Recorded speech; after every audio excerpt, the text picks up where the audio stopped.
Organized Crime and Corruption Reporting Project atau OCCRP menuai sorotan setelah menempatkan Presiden ke-7 Republik Indonesia, Joko Widodo atau Jokowi dalam nominasi tokoh terkorup 2024. Kendati predikat Person of the Year in Organized Crime and Corruption 2024 disandangkan pada Presiden Suriah yang digulingkan, Bashar al-Assad, nominasi ini tetap mengundang polemik. Sentimen miring muncul seiring terbitnya laporan organisasi jurnalis investigasi dunia ini. Para pendukung Jokowi bersikeras bahwa nominasi oleh OCCRP sebagai tudingan tak berdasar dan berujung fitnah. OCCRP memang tidak memiliki bukti bahwa Presiden ke-7 Republik Indonesia itu terlibat dalam perbuatan korupsi untuk keuntungan pribadi selama menjabat Presiden. Namun berbagai kelompok masyarakat sipil dan para ahli menuding Jokowi turut andil dalam praktek KKN dan pelemahan KPK.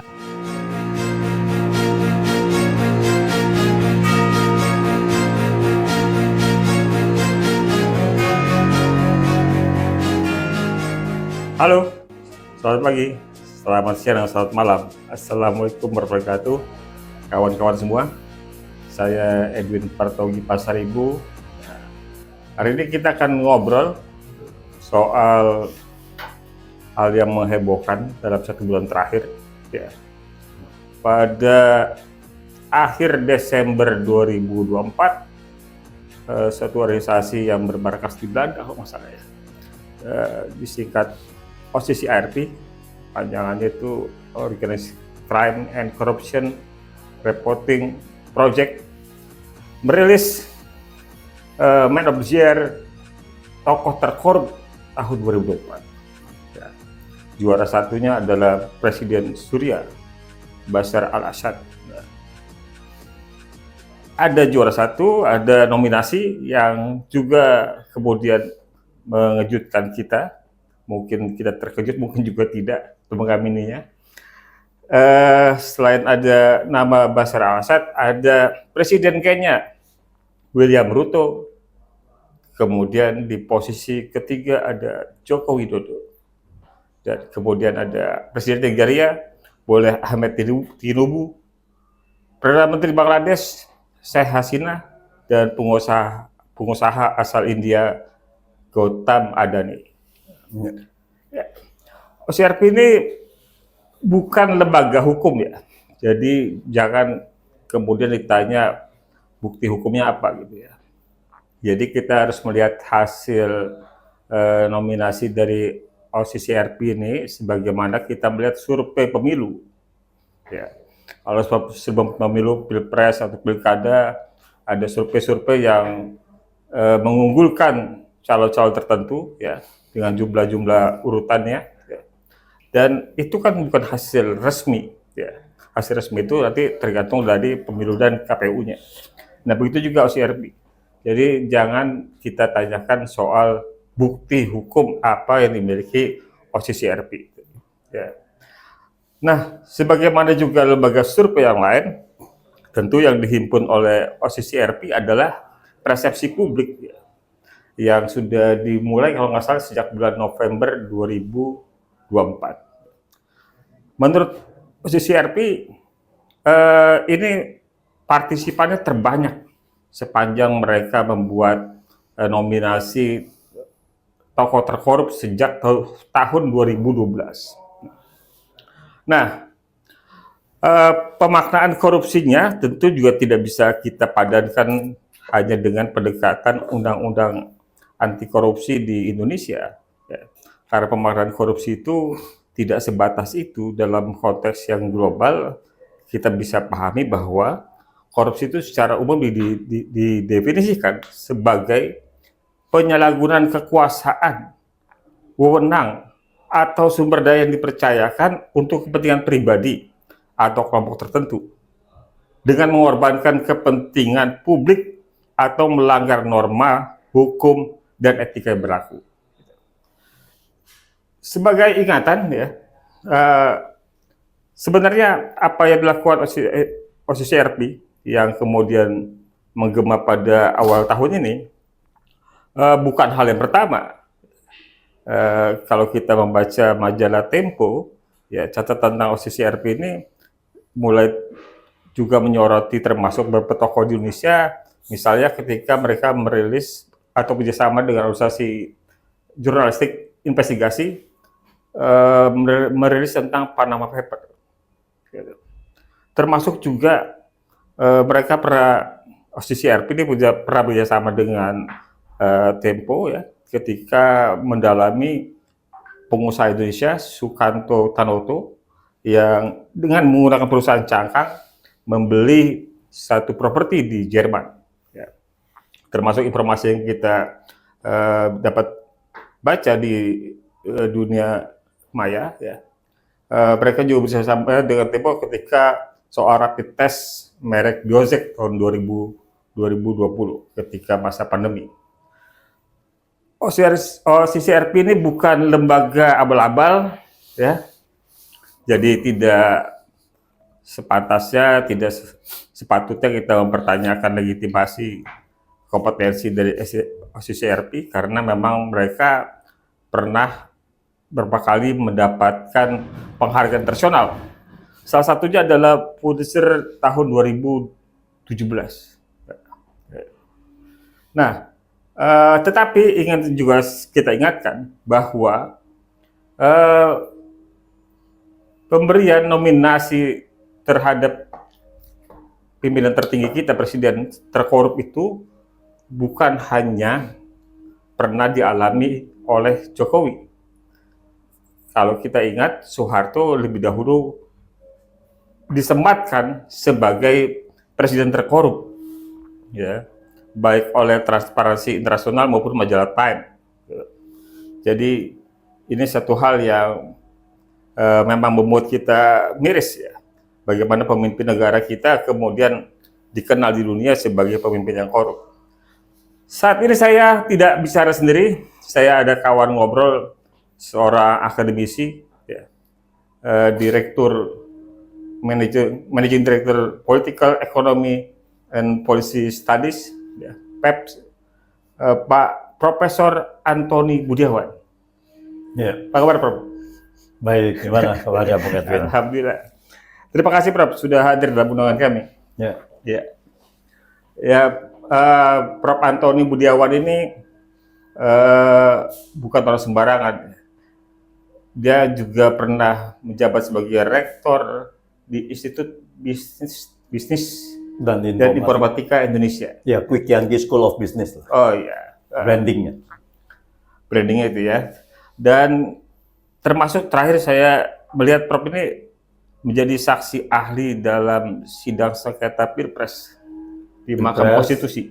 Undang-Undang Tapera. Oh iya. Dan juga kasus Tom Lembong. Ketika pra-peradilan kemarin. Iya. Oh, gitu. Iya. Oke.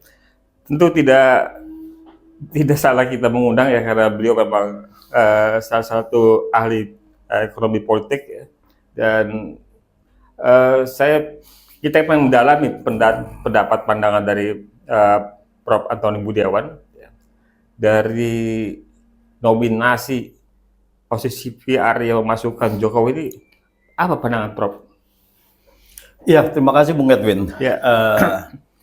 Ya, sebetulnya kita tidak perlu kaget, ya, dan tidak perlu terheran-heran gitu. Kenapa Jokowi itu masuk nominasi sebagai pemimpin terkorup di dunia. Ya. Jadi kalau kita lihat, dan tadi sudah disebutkan bahwa tidak perlu kita ada beberapa reports atau laporan-laporan dari lembaga internasional itu yang tidak perlu dibuktikan lagi gitu. Karena memang kerjaannya udah begitu gitu. Tetapi bagi kita sebetulnya kita tidak perlu kaget. Sebetulnya dari 2022, 2023 kita itu sebenarnya sudah harus tahu bahwa pemimpin kita ini adalah mempunyai kebijakan yang sangat koruptif gitu. Apa dampaknya? Apa tandanya? Kalau tadi Prof bilang 2022 kita sudah harusnya tahu gitu. Kalau CCPR kan sampai 2019 ketika pelemahan KPK. Itu dia maksud saya gitu. Dari 2019 ke 2022 indeks persepsi indeks itu corruption index itu sudah turun dari 40 ke 34 gitu. Itu dalam waktu 3 tahun. Penurunan segitu menurut saya rekor dunia gitu. Jadi harusnya adalah Jokowi itu masuk ke nomor 1 gitu. Yeah. Jadi bukan ke nomor nominasi lagi gitu. Kalau kita lihat dari disandingkan dengan kurun waktu ya. Karena apa? Bashar al-Assad itu adalah kumulatif dari mungkin 20 tahun lebih, 30 tahun. 30 gitu. Nah, jadi di sini adalah tidak perlu kaget. Lalu dengan indeks korupsi kita turun dari 40 ke 34 ya pada tahun 2019 ke 2022 ya. Apakah kita perlu lagi menanyakan CPI indeks itu bukti-buktinya? Nah, kan tidak perlu kan?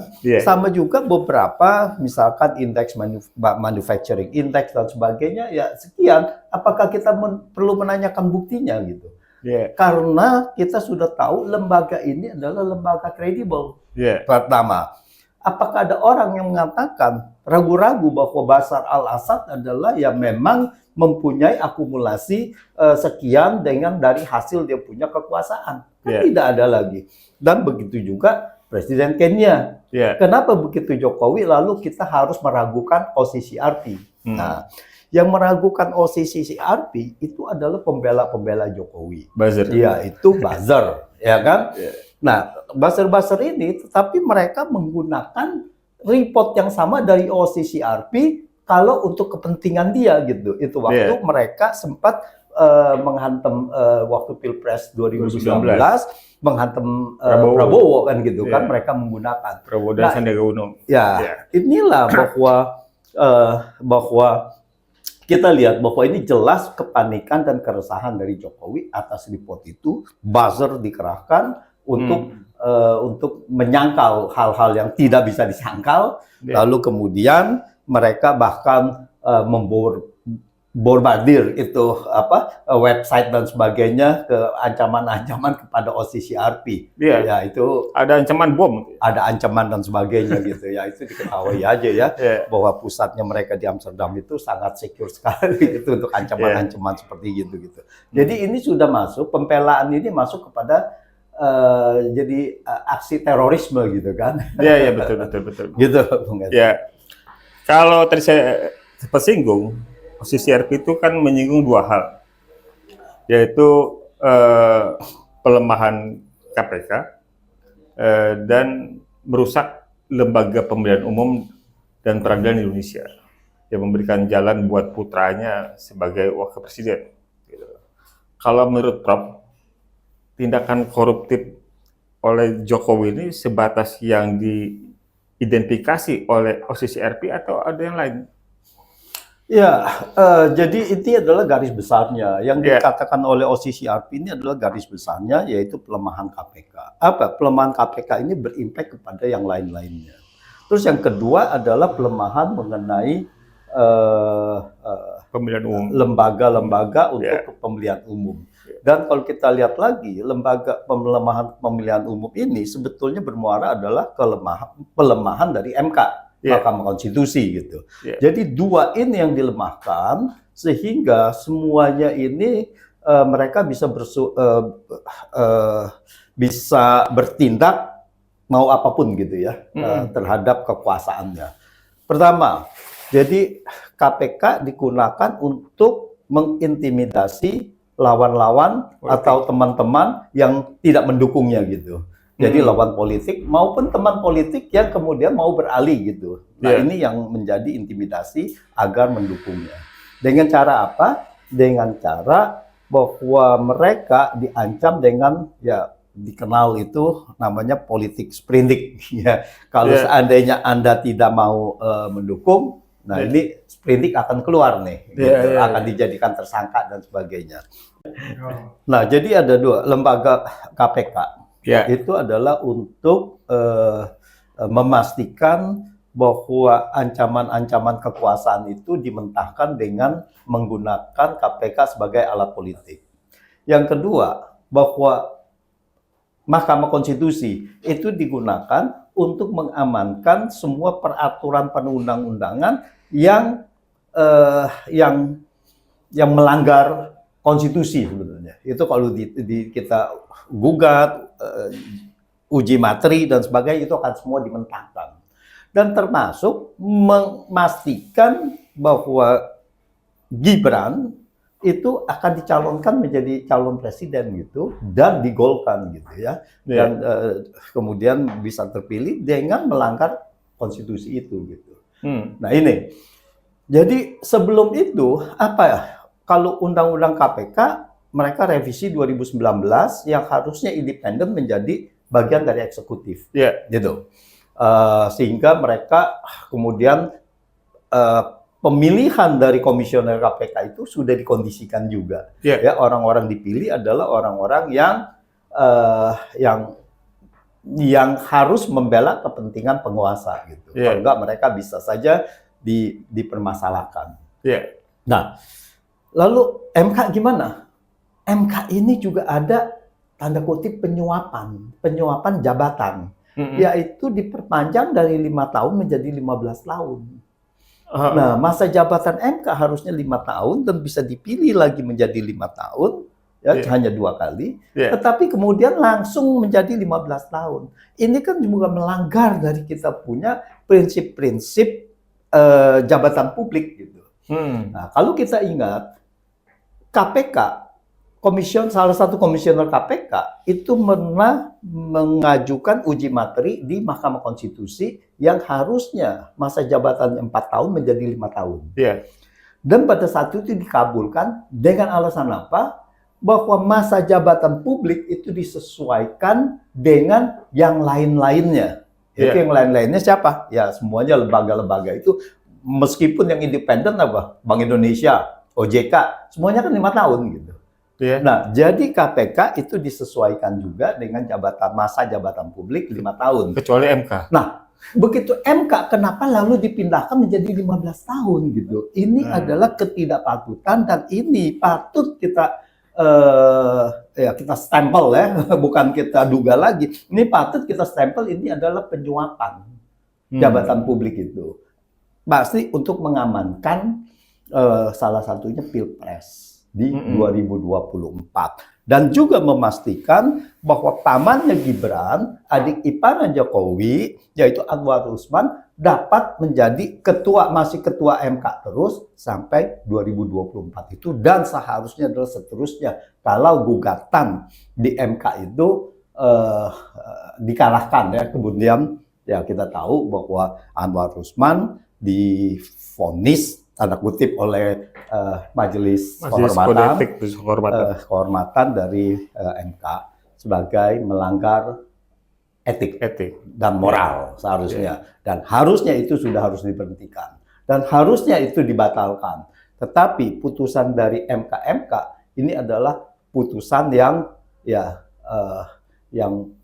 yang berpihak lah, yang kompromi dalam arti Anwar Usman sebagai ketua MK itu dia katakan melanggar etika dan moral, tetapi putusannya tidak dianulir gitu. Nah ini tetap masih menghantui konstitusi Indonesia tentu saja, keabsahan dari misalkan Gibran itu sebagai wakil presiden gitu. Tapi itu kan yang di luar presiden, Prof.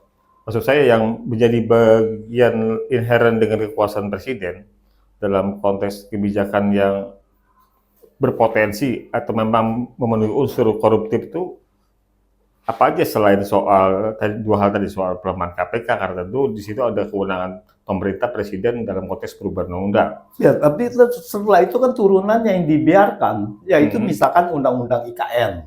Nah, itu kan turunannya gitu ya, undang-undang IKN, undang-undang Cipta Kerja, dan semuanya itu yang berpotensi, yang kalau kita lihat adalah melanggar konstitusi, dan itu dibiarkan, dan ini pelanggarannya sangat besar sekali, sangat banyak sekali. Bagaimana misalkan penunjukan PSN itu bisa dikasihkan kepada satu pihak gitu. Ini kan semua melanggar dari fatsun politik, dari penunjukan, dari apa, itu kan semuanya kita pengadaan barang aja harus ada tender gitu. Bagaimana untuk sekelompok ini bisa ditunjuk begitu saja gitu.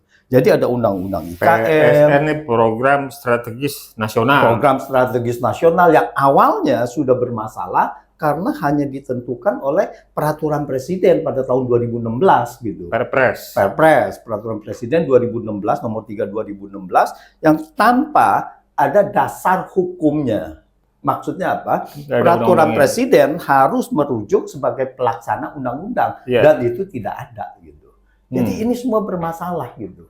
Lalu Undang-Undang Cipta Kerja itu dibuat seolah-olah dibikin untuk payung hukum itu gitu. Tetapi Undang-Undang Cipta Kerja sendiri bermasalah konstitusi gitu kan. Nah, ini yang banyak sekali permasalahan-permasalahan, pelanggaran-pelanggaran. Dan kita tahu bahwa Undang-Undang Cipta Kerja itu bukan masalah buruh. Yang paling besar adalah masalah penguasaan aset ini, yaitu sumber daya dan sebagainya, kepada segelintir orang.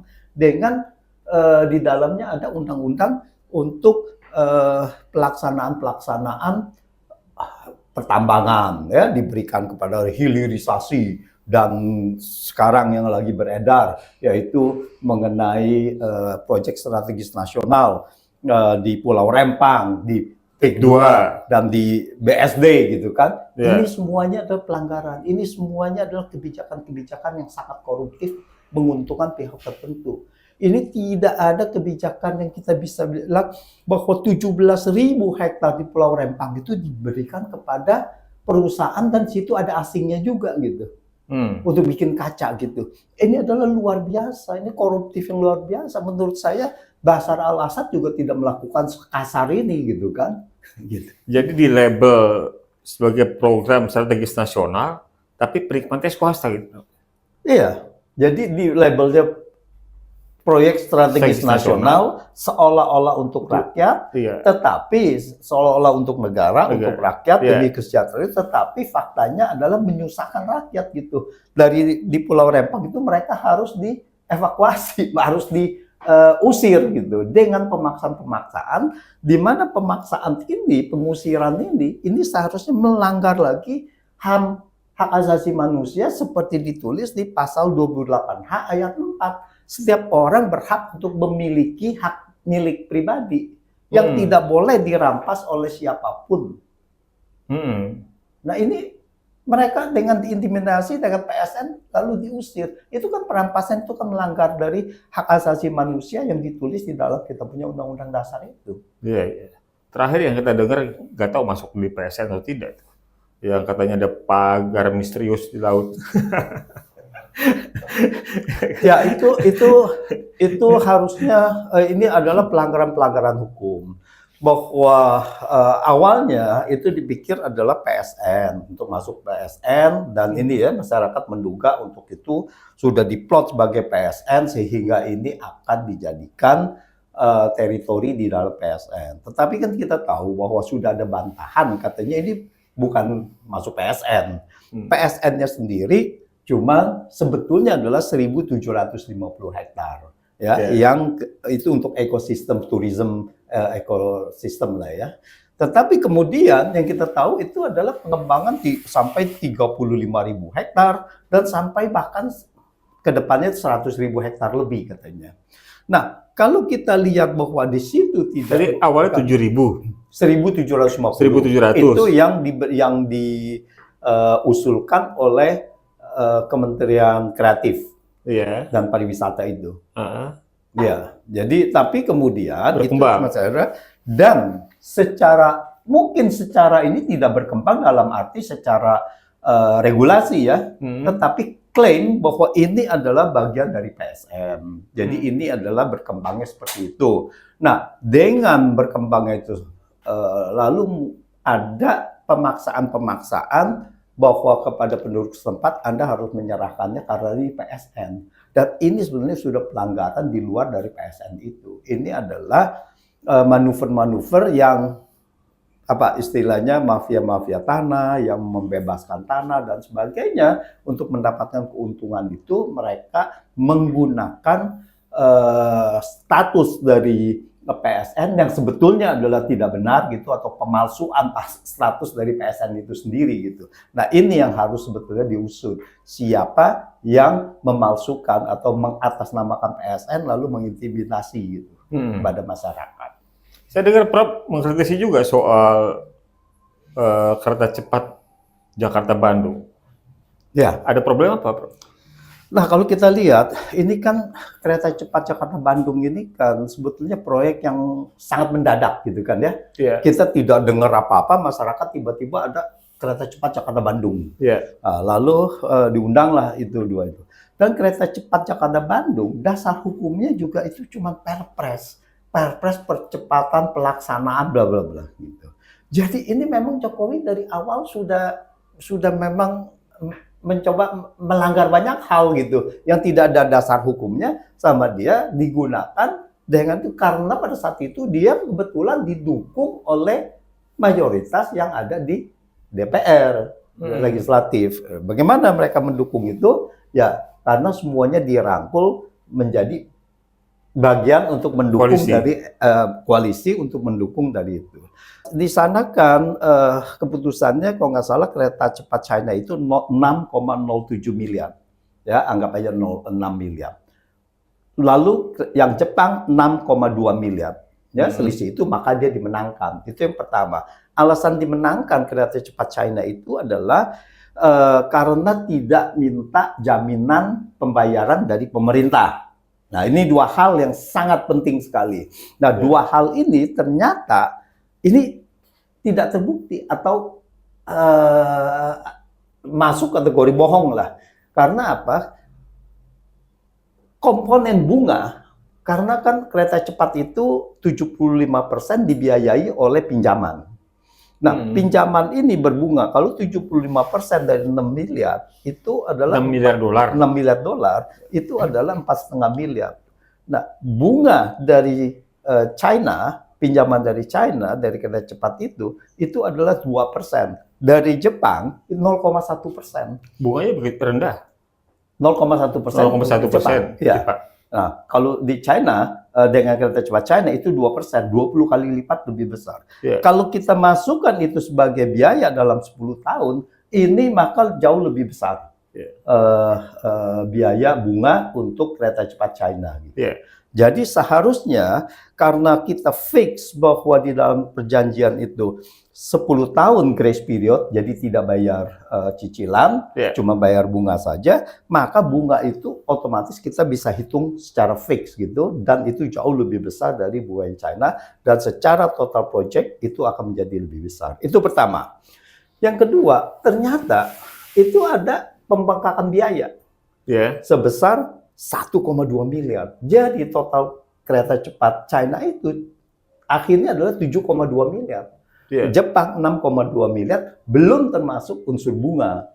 Nah, waktu unsur bunga pembengkakan 1,2 miliar, 70%, 75%-nya dibiayai oleh utang, dan yang utang ini adalah 3,4%. Lebih tinggi lagi dari yang 2%. Jadi ini sudah tidak mungkin ada bahwa proyek ini bisa berjalan dengan baik, bisa membiayai dirinya sendiri gitu. Jadi kalau kita lihat ya sekarang pasti bleeding. Pertanyaannya bagaimana nanti? Terus yang ketiga adalah bahwa tidak ada garansi dari pemerintah untuk membayar utang dari kereta cepat itu, khususnya konsorsium dari Indonesia, tetapi ternyata digaransi oleh APBN. Dan awalnya tidak. Awalnya katanya tidak. Dan ini adalah satu pembohongan. Dan kalau kita bisa sebut lagi pembohongan yang disengaja, ini adalah penipuan kepada publik gitu. Dan ini yang harus diusut gitu. Nah, kita minta seharusnya DPR yang baru mengusut ini semua. Nah, ini publik. Kalau pakai delik korupsi itu menimbulkan potensi kerugian negara. Ya, udah masuk itu. Itu udah masuk. Udah masuk, Bro. Udah masuk gitu. Udah masuk udah sangat merugikan sekali gitu. Nah, ini yang harusnya adalah peran 1 miliar dolar. Peran pers ini juga untuk mengungkit ini juga semua agar semuanya ini bisa ditindak. Ya. Kalau menyangkut IKN ada yang jadi catatan, Bro? IKN banyak catatannya.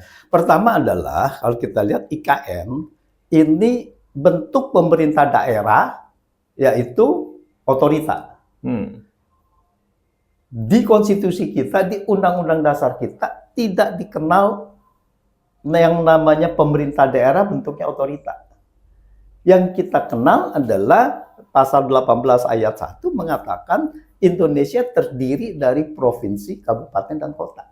ini yang disebut dengan pemerintah daerah. Jadi tidak ada itu otorita.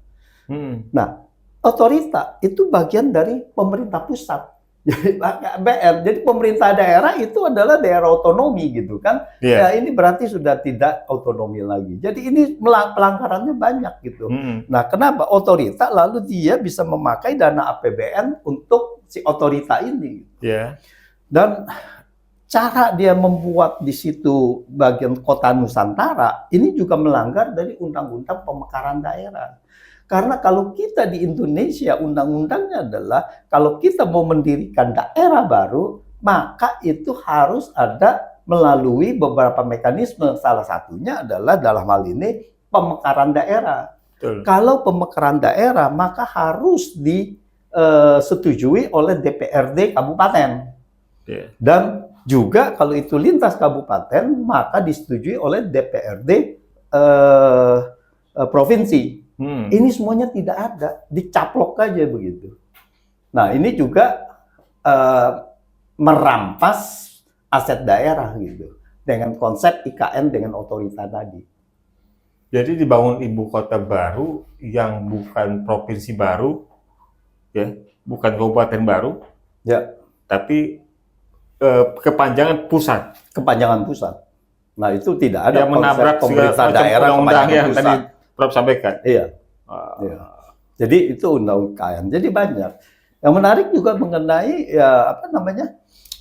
undang-undang Cipta Kerja ini.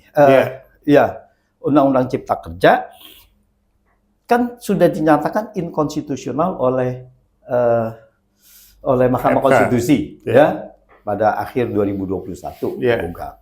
Kalau nggak salah ada bahasa revisi terbatas, Pak ya. Jadi namanya inkonstitusional bersyarat. Dalam 2 tahun itu harus diperbaiki. Gitu. Tetapi kan yang dikerjakan oleh Jokowi itu kan tidak diperbaiki. Lalu tiba-tiba dikeluarkan peraturan pemerintah pengganti undang-undang Perpu. Yang Perpu Cipta Kerja yang isinya sama dengan undang-undang Cipta Kerja. Semuanya hampir sama gitu ya, boleh dibilang sama lah intinya ya, mungkin ada sedikit itu, tapi intinya adalah sama gitu. Apa yang mendesak ya buat Perpu? Nah itu dia. Jadi dengan alasan Perpu itu kan hanya sah kalau ada kegentingan memaksa, di mana ada kekosongan hukum. Dalam arti hukum yang ada, undang-undang yang ada tidak bisa, belum mengatur atau juga tidak bisa mengcover ya, menangani hal-hal yang ada di masalah yang muncul. Kegentingan memaksa itu gitu. Dan ini semuanya adalah tidak benar gitu. Jadi kegentingan memaksa dengan alasan ada krisis ekonomi global. Padahal pada akhir kuartal keempat tahun 2022 ekonomi global itu sedang bertumbuh baik, khususnya ekonomi Amerika. Pada Q4, ya kuartal 4 terhadap kuartal 3, pertumbuhannya 4,4%. Yang kedua, pertumbuhan ekonomi Indonesia juga di 2022 itu sangat baik sekali. 5,31%, dan ini tertinggi sepanjang pemerintahan Jokowi. Di tahun 2022. Perpu itu untuk apa? Karena di sini tidak ada kegentingan memaksa. Lalu kemudian kan karena Perpu diterbitkan 30 Desember 2022. Jadi pada akhir Desember ini adalah ekonomi Indonesia sedang bagus-bagusnya gitu. Penerimaan negara itu naik 623 triliun dibandingkan 2021. Nah, jadi kalau kita lihat apakah 2023 akan ada kegentingan memaksa? Kegentingan memaksa di dalam Perpu tidak boleh berdasarkan asumsi. Harus sedang terjadi. Harus faktual. Nah itu nggak boleh dibilang oh ini akan ada ini maka dibikin undang-undang yang lain. Ya ini belum terjadi ya bikin aja undang-undang yang lain atau yang jadi nggak boleh gitu. Nggak boleh sifatnya potensi atau persepsi. Harus faktual. Harus faktual gitu. Nah ini adalah sekali lagi kebijakan-kebijakan yang manipulatif, dan bersifat koruptif karena Undang-Undang Cipta Kerja ini menguntungkan beberapa pihak, ya, segelintir kelompok itu, dan juga merugikan sebetulnya masyarakat. Dalam konteks jangka panjang, apa dampaknya akan kita terima, Prof, dari warisan kebijakan Jokowi yang koruptif tadi? Ya, ini adalah kerusakan ekonomi, kerusakan masyarakat. Kita sudah lihat bahwa kemiskinan dari 2019 ke 2022 juga bertambah, ya. Meskipun kita punya ekonomi pada 2022 itu kenaikan fiskal dan sebagainya paling bagus, pertumbuhan ekonomi 5,31%, tetapi masyarakat menengah itu turun kelas, ya. Ada yang kehilangan pendapatannya dan sebagainya, menjadi mereka rakyat miskin bertambah. Jadi kerusakannya adalah ya ekonomi dan penurunan kelas dan kesenjangan sosial semakin besar gitu. Langkah apa sebenarnya, Prof, yang bisa kita lakukan dari laporan OCC-RP ini?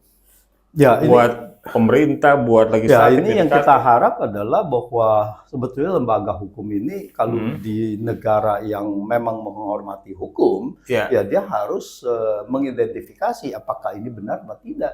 Maksudnya mencari-cari kebenaran itu gitu, mencari-cari bukti di dalam negeri, apakah untuk menunjang laporan itu gitu, dan bukti-bukti itu sudah banyak. Dan juga kemudian KPK kalau nggak salah bilang, oke, laporkan saja kalau memang ada ini, ya, kalau ada mereka yang mau melaporkan gitu, elemen masyarakat yang mau melaporkan. Begitu dilaporkan begitu banyak, lalu kemudian KPK-nya apa tindak lanjutnya? Nah, kan tidak ada juga gitu. Nah, ini yang harus didorong. Jadi harapannya adalah dari sudut pandang hukum ini harus dijalankan, dan sebetulnya juga dari sudut pandang politik. Nah, DPR juga harus mengevaluasi, jangan sampai bangsa kita ini ada pembiaran terjadi kalau ini memang terbukti jelas bahwa ini adalah banyak kebijakan-kebijakan yang koruptif ini. Ya, tapi tentu kita nggak bisa melepaskan dari realitas politik, Bro. Maksud saya, ketika pergantian rejim, turunnya Soeharto, ya, kemudian ke Presiden Habibie, itu kan memang endeminya itu Soeharto. Sehingga kemudian rejim yang baru juga memutus rantai dari rejim yang lama. Ya, termasuk kemudian juga ada upaya pengusutan korupsi nepotisme Soeharto, walaupun kemudian tidak berlanjut sampai ke pengadilan. Ya. Sementara kita dalam situasi di mana pemerintahan Prabowo ini merupakan kelanjutan dari pemerintahan Jokowi. Ya mungkin kita harus garis bawahi atau mungkin kita harus ini bahwa kelanjutan apa tidak kita juga belum tahu. Ya, dalam arti sekiranya dalam kubu yang sama ketika Pilpres. Iya, tetapi ya bisa saja kubu yang sama kita begitu, tetapi ada penegakan hukum yang signifikan. Misalnya kalau kita lihat PSN dan sebagainya sudah mulai dikoreksi. Dan ya ini juga kan ada satu kemajuan juga gitu. Jadi gini, yang saya ini kan adalah bahwa siapapun itu presidennya, mau dari itu di satu kubu apa tidak, dan ini kita harus melihat, kita harus belajar dari Korea Selatan. Di mana Korea Selatan bahwa banyak ada 5-6 presiden yang sekarang adalah memang dituntut gitu dan akhirnya diadili gitu dan ya memang dinyatakan bersalah gitu ya. Dan yang ada dua hal yang menarik ini, yang terakhir ini adalah yang mantan presiden ini mencarikan kerja kepada menantunya dan itu sudah diproses lah secara politik ya, bahwa itu dimaksudkan dan sebagainya gitu. Dinyatakan bersalah gitu, dan yang ngaku bersalah. Dan ini di Korea Selatan maksudnya? Di Korea Selatan. Dan yang kedua adalah sekarang sampai orang kemudian berpikir tentang di Indonesia, Bro. Ya, ini Korea Selatan, makanya saya bilang kita harus belajar dari Korea Selatan gitu kan. Dan ini yang kita, artinya penegakan hukum ini yang akan menjadi tonggak dari dari negara maju gitu. Ini adalah dasar-dasar Kayaknya dari pengaruh negara Korea maju. Selatan ke kita tuh yang paling besar tuh musiknya sama makanannya ya. Kalau politiknya seperti Tapi ya semuanya lah banyak ya, industrinya juga sangat ya berkembang industri, ya, kita lihat semua, lihat aja industri otomotifnya, ya industri handphone, perkapalannya, handphonenya, elektronik, ya. itu semuanya itu adalah sangat ini sekali. Dan Kecuali ini, politiknya, Bro. Hah? Apa? Kecuali soal politiknya tidak kita adopsi. Oh iya, itu pun yang manufaktur juga kita tidak adopsi gitu kan. Tapi masalahnya adalah seperti Korea Selatan itu adalah yudikatifnya adalah merdeka gitu. Artinya benar-benar tidak di bawah kekuasaan. Pada yang terakhir aja bahwa ada darurat militer dan sebagainya. Kemudian itu juga Jadi akhirnya jadi pemakzulan. Iya. Nah, jadi ini adalah ya memang ini proses-proses penegakan Kalau lihat hukum dari gitu. misalnya tadi Prof bilang soal Korea Selatan, apakah itu bisa ada perimbangan tuh karena peran oposisinya memang hidup di parlemen? Ya bukan hanya oposisi saja, tetapi ini kan karena hukum. Hukumnya yang penting adalah yudikatifnya ini harus tidak boleh dikontrol, tidak boleh bagian dari eksekutif. Begitu ada eksekutifnya salah, maka yudikatif ini bisa turun tangan gitu. Nah ini yang paling penting gitu. Bahwa oposisi, bahwa mereka mendukung itu ya bisa saja, mungkin juga kalau presidennya baik ya mungkin didukung juga oleh mayoritas dari di DPR gitu kan. Berat oposisi kan bukannya berarti bahwa itu harus menentang apapun yang dilakukan oleh eksekutif. Kalau dia melakukan baik ya pasti juga didukung oleh siapapun, oleh rakyat, oleh yang ininya. Ya maksud saya politiknya. kalau kita lihat berita ketika pernyataan darurat militer itu ditetapkan oleh Presiden Korea Selatan, itu kan effort dari parlemen untuk masuk gedung aja cukup luar biasa agar mereka bisa bersidang menolak penetapan darurat militer tersebut. Ya kan?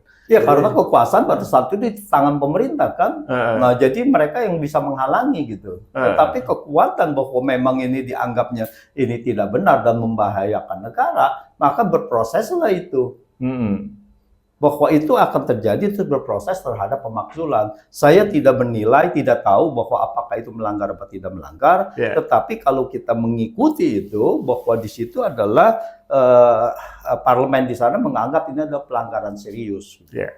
Maksud saya kalau kita berkaca dari 10 tahun terakhir, termasuk juga pemerintahan Prabowo hari ini, itu kan sebagian besar partai-partai politik yang punya kursi di parlemen itu kan berada di kubu pemerintah. Iya, tapi kalau kita lihat kalau hari ini KPK adalah independen, kan semuanya akan terusut juga gitu. Jadi masalahnya adalah ya memang KPK-nya digunakan sebagai alat politik ya di zaman Jokowi. Sebelum zaman Jokowi kan semuanya kan sama aja.